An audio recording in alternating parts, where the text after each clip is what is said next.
Welcome back to the Jennuine Life podcast, where I and other genuine souls gather each week to encourage, inspire, and share stories in hopes that you will live your best, most genuine life unapologetically. Thank you for being here and vibing out with me. Now grab a drink, a pen, and something to take some notes, and let's start the show. Hello, beautiful people. Welcome back to another episode of the Jennuine Life. I am so happy to be here with you for another week of positive vibes and good times. It's your host, Jennifer Nicole, and I hope you had a great week, prioritized your health, and kept those haters at bay. Y'all, it has been a crazy, crazy week for me. First of all, many of you by now probably know I started working at Google last Monday. I made the typical LinkedIn response announcement post thingy, and you guys, I think I went LinkedIn viral. It has been seen over 900,000 times and counting. Okay, I have to do a separate podcast just for my new LinkedIn friends, but let's just say it's been a whirlwind of a week. I also want to point out the sound might be a little different this week just for this episode. I also shared that I moved. So this weekend, following that crazy announcement and response, that weekend I actually moved to a new apartment as well. And so this place is so magical. And I don't know if for those of you that live in an apartment, it's always hit or miss. It doesn't matter how many times you tour or like you go and visit the apartment. It's like perfect when you go see it, and then you spend like the first night in there or the first week, and then all of a sudden you see everything like you hate about the place. Y'all, I'm just so blessed. I love this place. My creative juices are like flowing again. I feel so alive. But with that being said, it might sound a little echoey because I don't have anything in here yet. So, and like stuff is still in boxes, but I had to get this episode out. And your girl was procrastinating. I was supposed to record this last week so that I could focus on starting my new job and moving. And I didn't do it. So I am recording it now. So you might have a little bit of an echo. So please forgive me. I'm also going to freestyle this episode. So I normally, for those of you that are new to the show, I do not edit my episodes. Now, unless my dog decides to make an appearance and it like interrupts a really important point, or if I'm like stuttering pretty badly, or if I just make a terrible, terrible, terrible mistake, or if like something really weird happens during the episode, then I'll edit. But for the most part, I do not overly edit my episodes because it wouldn't be genuine. And so I try my best to just really hop on here and freestyle my episodes. Sometimes there are talking points that I have. But this episode is one that I plan on freestyling. I want it to come from my heart because it is one that is near and dear to me. And it is a episode that I had previously shared that I wanted to open up a little bit more about with you. And so I feel like the only way that I'm going to be able to do that is to just kind of speak from my heart with this one. So we are going to take a really, really deep dive into my mental health journey. And I titled it, You're Not Crazy, episode 30, because that is really the validation that I needed, right? Like I, for so long, had lived in chaos in my mind that I had almost normalized it, and I thought that that was how life was supposed to be, and it's not. And so this episode is dedicated to anybody who feels like they're crazy, or who have been told that they're crazy, or if someone has told you to just get over it, or anybody who's in church and people have told you, oh, just go to church and we can pray that thing away. Now, let me say this. I believe in the power of prayer, but God also created therapists and medication, okay? And I'm not telling you what to do, but I'm telling you that sometimes you can mix things, okay? I'm telling you to do what's best for you. So before I jump into this episode, I want to do a few disclaimers. Of course, what I'm about to share worked for me. Okay, I'm sharing the story simply because I want people to know that they're not alone. I want people to know that it is completely normal to need help. And it's completely normal to talk about it. There is nothing wrong with saying you need help, and there's nothing wrong with saying that you're getting help and talking about it, right? I want to normalize getting help.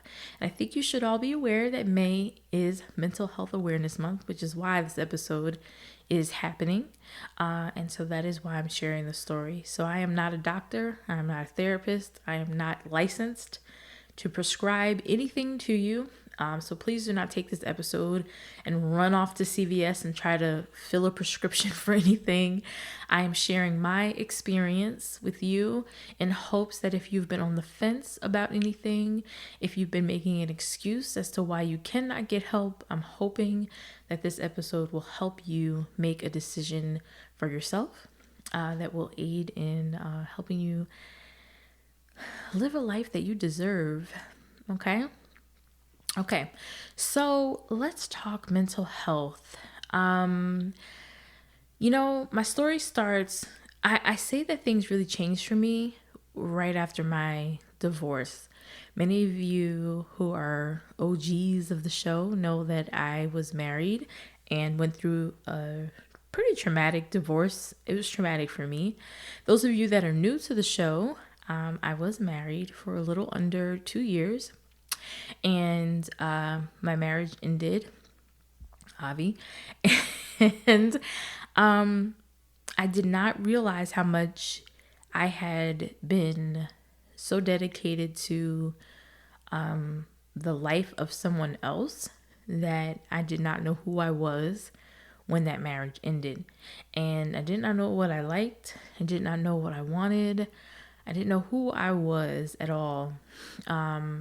And so that is where Jennuine Life came in, because I had spent so much of my marriage trying to protect someone who also did not know who they were. And so I really learned that my power came when I lived a life that I controlled and dictated, right? But what happened with that was during my marriage and after, there were comments made about how I looked, how I spoke. Now I'm from Jersey, so I can be very loud. I used to wear very bright clothes. I switched my hair every week. One day it would be a weave. One week it would be cut. I would wear colors. I was just colors every week. It didn't matter. I expressed myself in my clothing. And if you're from Jersey, everybody has an idea of what a Jersey girl looks like. That was pretty much me. Long nails, fried Oreos every weekend if I was down at the shore, whatever, fist pumping and everything, right? My husband at the time was pretty conservative, and so it was just like this. It just wasn't working. But because I was very young, I allowed someone to pretty much mold me into what they were comfortable with. And I slowly became this people pleaser, but it also was built upon life experiences, right? So growing up in high school, grade school, I was a people pleaser. And then I ended up marrying someone that I was people pleasing, and that relationship ended. And then even afterwards, I was trying to make sure that I upheld this certain look of what a divorcee looked like. I had to work hard. I had to prove everything that he said about me wrong, and I had to make sure that I was successful and that I could make it without anybody's help. And if that meant I had to work 4 jobs, then I was gonna do it. And I was killing myself, but it didn't matter because I just had to do what I had to do. And that's how I was raised. And, it was just like nuts. It really was nuts. And all this time of doing this, I also had this little voice in the back of my head that constantly repeated everything that was told to me in my marriage. And so, and beyond, right? It wasn't, I want to be very clear. There's never really one particular incident that ever causes you to be pushed over the edge, right? It's a bunch of little things that add up, and it's usually one particular incident that happens that's going to cause everything to really bubble over. And for me, it just happened to be my marriage that caused everything to bubble over. But for years, I had been made uncomfortable about the way that I looked. For years, I had been made uncomfortable about my weight. For years, I had been made uncomfortable about the way that I spoke, that I was corny, the way that I dressed. It was just nonstop. And so everywhere that I went, every room that I went into, I would take a few minutes to observe so that I can start to assimilate to the room that I was in, so that as long as I remained below the radar and no one could say anything about me, then I could be quote unquote safe, right? But I kept suppressing myself. And so that every room that I entered into, I didn't know how to behave. And so when I entered into the world of corporate America and different social environments, anxiety began to creep in like no one's business. I mean, it got to the point where I didn't even want to drive anymore, because the story that I would create in my head about, traffic and, oh my gosh, what would people say if I got there and my shirt was this way? Or, the stories that I just came up with. I wasn't dating. 7 years without going on a date, because what if he thought I was too fat? What if I didn't look like my pictures? And I'm not a catfish, okay? I'm on every single dating site and my pictures are extremely accurate. But I'm single, by the way, if anybody's interested. But I digress. It was the anxiety. But of course, I didn't know that's what it was at the time, right? Because this was rational. I had to protect myself. I couldn't be in an area where people would start to talk about the way that I looked. And why did I need to go out anyway? I had Instacart to deliver my groceries, and I hated being in public anyway. I didn't like people standing so close to me, and I couldn't leave because then that neighbor would take my parking space, and then I'd have to park somewhere else, and then I'd have to walk further to the door, and I couldn't do that. So I'm just gonna stay in today because it's just easier that way. And then I can't possibly think about going to the mall, because if I go there and then I try on all these clothes and then they don't fit, then I'm going to feel really fat, and then I'm going to just come home and then I'm just going to gorge on food. And so, you know what? I'm just going to order everything off of a site that I know where the clothes are going to fit me, and then I don't have to worry about it anymore. And then, you know what? I'm not going to try to watch a new TV show because I can't even fathom trying to learn new characters and worry about a new plot twist. So I'm just going to watch the same movie over and over again because I already know how this thing ends. That's how my brain worked, y'all. Yeah. And that's just the tip of it. The tip. You want to talk about insomnia? Up all night long. Thinking and thinking and thinking, and my brain just would not stop, and it was cloudy, and I would be at work, and then I would be worried if my manager said the kindest thing, but then I would think, well, they really didn't mean that. They were just being nice. They really think I suck at my job, and it's coming. I could feel it. I know it. I could feel it. It's coming, and they're just being nice now, but next week, yep. Next week is when they're going to tell me that they're giving me a write-up. So I need to prepare. Yeah, that was just the anxiety and the insomnia. And then the depression started to creep in. And that was years of thinking that I was just an introvert.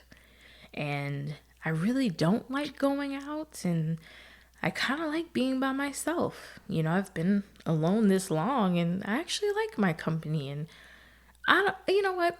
Yeah, I'm comfortable this way. I like being alone. I don't like people anyway. So I'm just going to stay here. It's easier this way for me. And when people invited me out, no, I don't want to go. And then 10 minutes later, why wouldn't they call me? They didn't even give me a chance to decline the invite. I mean, it was just over and over and over. And then I tried therapy shortly after my divorce, and my therapist was pretty biased. I didn't really feel like he was approaching the situations that I was bringing to him in a neutral fashion. And so I stopped going and just didn't think it helped. And church was great. I felt fed for the few hours after I left. And then I would just kind of creep back into this dark hole again. And it just wasn't working. It wasn't working. And then I threw myself into work, and that's when I started working for Higher Dynamics and Adecco, and then I thought everything was going to change when I started working at Google as a contractor. And then imposter syndrome, which was a word that I had never heard before, that kind of crept in, and I just didn't think I deserved to be there. Who am I to be here? This girl that's old. I mean, I felt old. I was 35, I think. And, at the time, I think I was the oldest person on my team. And so I'm like, I'll never forget Earth, Wind, and Fire was performing in Austin one weekend. And I was like, who the hell am I going to ask to go with me to this concert? My teammates are going to look at me like I'm crazy. Like, who the hell is Earth, Wind, and Fire? I ended up going by myself. But, this is what I'm talking about. Of course I could have asked anybody to go, but in my mind, that's what was going on. I'm like, nobody's going to want to go. They're going to think I'm old and corny. And then it just kept going down this rabbit hole. And this is exactly why no one invited me out to dinner, because they think I'm old and they think I'm corny and I'll never make it here. I have to go. No, it's all in your mind. It's all in your mind. And your mind is it's so vulnerable. It's so vulnerable. And I allowed it to take over. And it did whatever it wanted to do with me. And I continued to maneuver life with a smile, helping others, because I could not stand the thought of someone else walking around this world feeling as lost as I did. So anything that I could do to help someone to feel better and live life in a beautiful way, I felt like if I could save anybody from feeling the way that I did, then I did my job. Even if I felt like crap, it was worth it. And then it wasn't until I moved back in to Atlanta this year that I said, Jennifer, when are you going to give yourself the same grace and love that you're giving everybody else? You hop on this podcast every week and you're telling people to live authentically and live their best lives, and you're not even investing in yourself. And so at the time I was a contractor, and I really hadn't even looked at, actually, that's not true. I wasn't working when I started this, and I just happened to be scrolling on Instagram, and those darn ads, I don't even know how it popped up, because I don't believe I had been researching anything around mental health. So I'm really not sure how I found it, but Cerebral popped up in my newsfeed. And so for those of you who do not know, Cerebral is an app that connects you with a care counselor and a nurse practitioner. And it's totally up to you. I believe they have 3 plans. And let me also say, before I go any deeper, this is not sponsored. Again, I'm just sharing my experience and what I used. And so the plan that I chose, they were running like a special. And so I chose the one where I spoke with a care counselor. And if they determined I needed medication, they would prescribe it. And so I said, okay, what do I have to lose at this point? I think the promotion was like 50% off. And I said, well, I might as well go for it. And so because I didn't have insurance, I felt like it was the least that I could do, because I would still be taking care of myself, and it was super affordable, and I went for it. And the first thing that they did was provided me with a multiple choice assessment that I took, and I'm answering the questions honestly. I'm going through this thing, and at the end, I am classified. Now, mind you, it was just an assessment, so I hadn't spoken to anybody, but according to the assessment, I had severe depression, insomnia, and anxiety. And so I'm like, okay, like, I can't be severely depressed, right? Like, I'm still functioning. I'm not severely depressed, right? But then I started to reflect, because after that, you book your appointment with the care counselor and the nurse practitioner. And I think I had about a week and a half before my appointments. And so I just started to think about the questions that I had answered. And I started to reflect on what my life had really been like. And I think if I have to give you any advice right now, it is to get real about your situation. I had been maneuvering in mess for so long that I honestly thought that this was what it was going to be for me. And I thought that this was just what I deserved. And that it was just too impossible for me to live anything different. And that at this point, it was too late for me. And so my life was to be dedicated to helping others not live the way that I had chose to live. So when I get behind this microphone and I tell you that I understand what it's like not to want to get out of bed for days, I know what that's like. I know what it's like to have to literally gather every ounce of strength to bathe because you know you have to. I know what that's like. I know for those of you who gorge on food, because there are two types now. There are people who don't eat, and then you have the complete opposite. You have people who will sit there and eat until they know they're full and then continue to eat. That's me. I've done it, and I know what it's like. For those of you who avoid phone calls and text messages, who decline invites because you just can't face being in public, or seeing a friend, or answering questions, or faking a smile, I understand and I see you as well. I've been there. For those of you who spend money recklessly because you just don't feel like there's any point in being responsible, I know that too. I get it all. Trust me. I know what it's like to have no energy, no desire to do anything that you used to love, to be irritable, to be angry. I get it. Trust me. I'm not back here just telling you these things because I feel like it. I'm telling you because I've experienced them. I know. So my first appointment with my care counselor had me crying because to actually say these things out loud and to know that I was seen and heard, and the way that I was feeling was being validated, and I was being told that it does not have to be this way, brought me to tears because I didn't know. And I cannot speak for any other community, obviously, because I'm a Black woman. But taking medication is not normal. I mean, let me say this.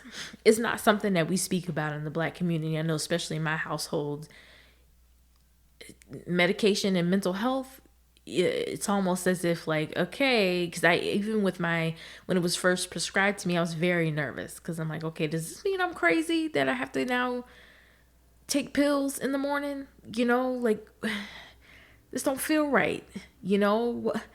I can't just, what does this mean? And so my tip 2 is no, it does not mean you're crazy. I'm actually to the point now where I'm like, why didn't I do this sooner? So I'm going to share with you what I am taking. For those of you who are either contemplating, thinking, maybe you've heard of these medications and you're wondering, maybe they've been suggested to you before and you're kind of curious. And so I am on something called bupropion. I am on the generic brand called Wellbutrin. And that is what I call my happy pill. I take it in the morning and it gives me energy. It is exactly why I call it my happy pill. It wakes me up. It gives me the energy that I need to get through the day, but I also just feel good. My thoughts are super clear. I feel like I can get through anything. I just feel good, right? I can totally recognize the difference between me being tired now and like before when I was just like depressed, right? I love it. I've had no issues with it. I've been on it now for 3 months and I've had no complaints. I love it. I'm also on something called Topamax, and that is a pill that I take in the evening. And Topamax assists with my anxiety. I take it in the evening because it helps to kind of bring me down from the day, from the Wellbutrin. And so they kind of work together. The happy pill wakes me up, gets me going in the day, and the Topamax is to kind of bring me down, start to help me wind down from the day. But the interesting thing is, that Wellbutrin had me running around here like the Energizer Bunny. And so, in partnership with my nurse practitioner through Cerebral, we have now also placed me on a sleeping pill as well because the Topamax just wasn't working. I was not getting sleepy. I was staying up. And I mean, like, literally 3-4 o'clock in the morning, wide awake. I mean, I would be up and running all the time. And so we have a wonderful little trio that have just been working very, very well for me. I sleep soundly through the evening now. I wake up, I have energy. And of course, let me also add that in addition to my medication, I'm also taking a multivitamin now. I'm also taking vitamin D. I'm also making it a point to get out and walk for at least 20 to 30 minutes every day. Now, I have a dog, and so, obviously I have to walk him, but I'm also really making it a point to incorporate getting outside more, even if it's just walking to the mailbox or walking to the leasing office, in addition to walking my dog. So that's happening as well. I'm a big fan of journaling. So I've always journaled anyway, but I keep a separate journal now for this entire experience. So I journal how I feel now that I've added medication into my mix too. I've also started meditation. So that has been a challenge. So we talked about racing thoughts, and while the Topamax does help with anxiety, it's an everyday product. I mean, this is something I also want to throw out there as well. Mental health is not a one and done thing. This is not something that you're going to wake up today and say, you know what, I'm 100% healthy. I'm not depressed anymore. No, it's every single day, right? Like, just like how you have to work every single day to forgive somebody, because that definitely doesn't go away in a day. You have to wake up every day and make a conscious decision to say, you know what, I'm focused on my mental health today. I am going to do this thing. So I have to take time out every day.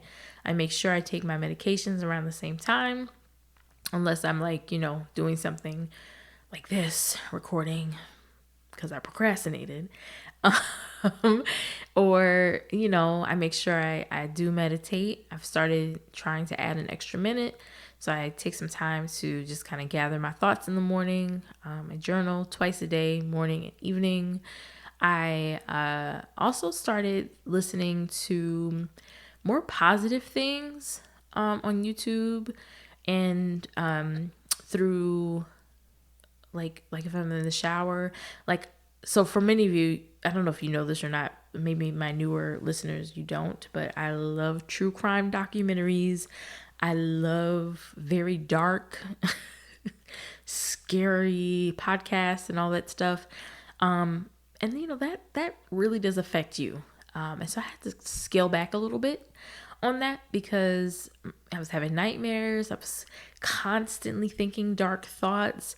Before I knew it, I was out in public and I was paranoid. I swear everybody was stalking me, trying to kill me.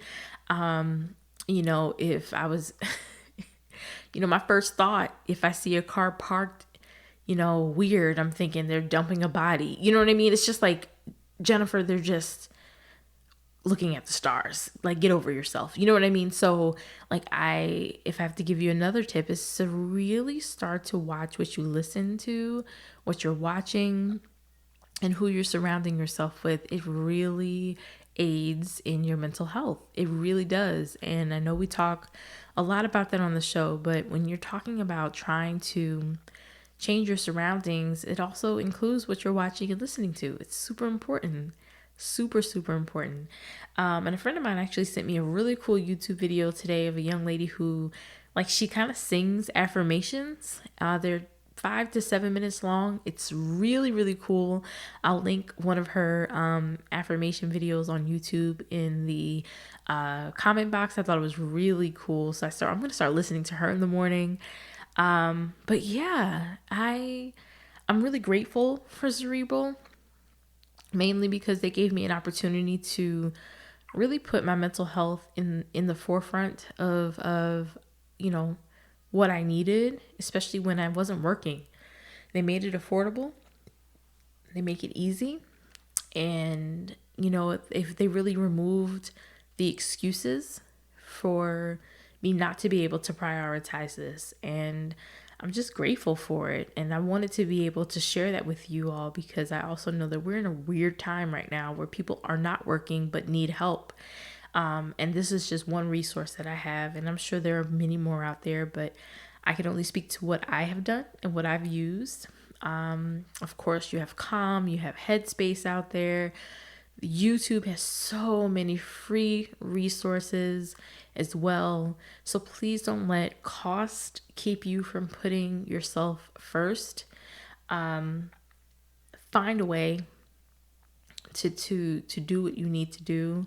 Like I said, there are so many free things out there. If you cannot afford something like Cerebral right now, find what works for you and prioritize it, and know that you are not crazy.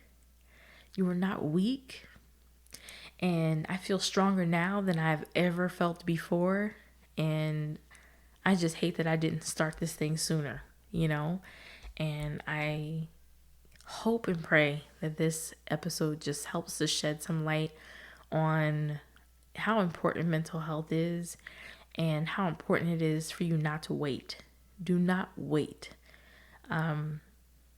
Because you deserve to live a beautiful life, and a life that so many of us sit back and hope for others to live amazing lives, and we're just like rooting them on from the sidelines, and we want to see people win.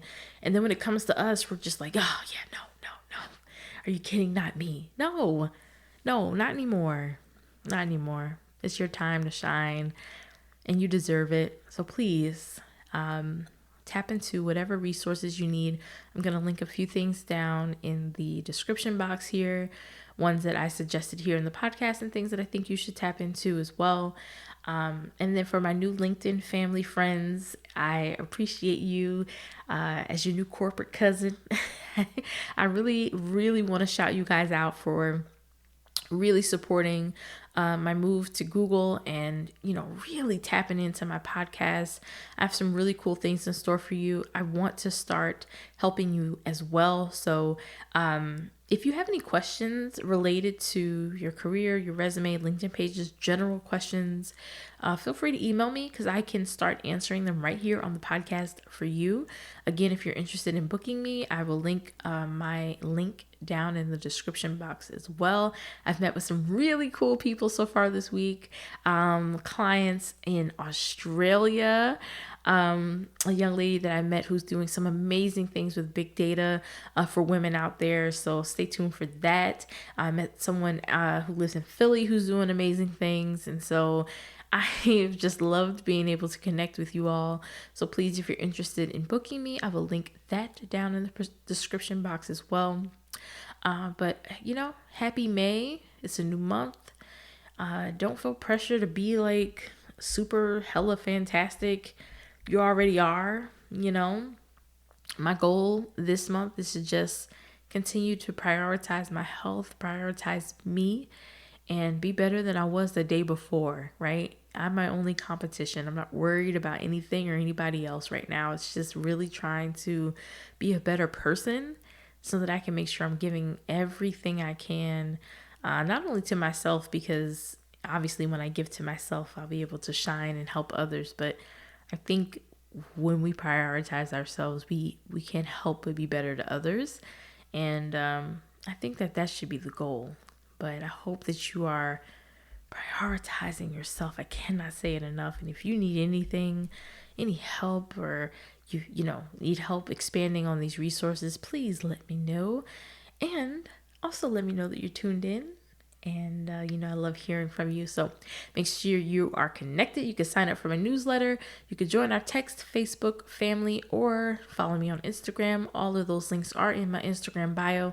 Also, don't forget to leave a review, share, like, and subscribe so that we can keep spreading these positive vibes around the world, y'all, because honey, we're not in the US anymore. We have gone global, okay? We are living our genuine lives over in Australia, honey, okay? I'm too souped about that. So until next time, beautiful souls, cherish your peace, okay? Meditate, journal, and remember you are amazing, okay? I will see you right back here next Monday. Have a fantastic week, and I hope you continue to be great.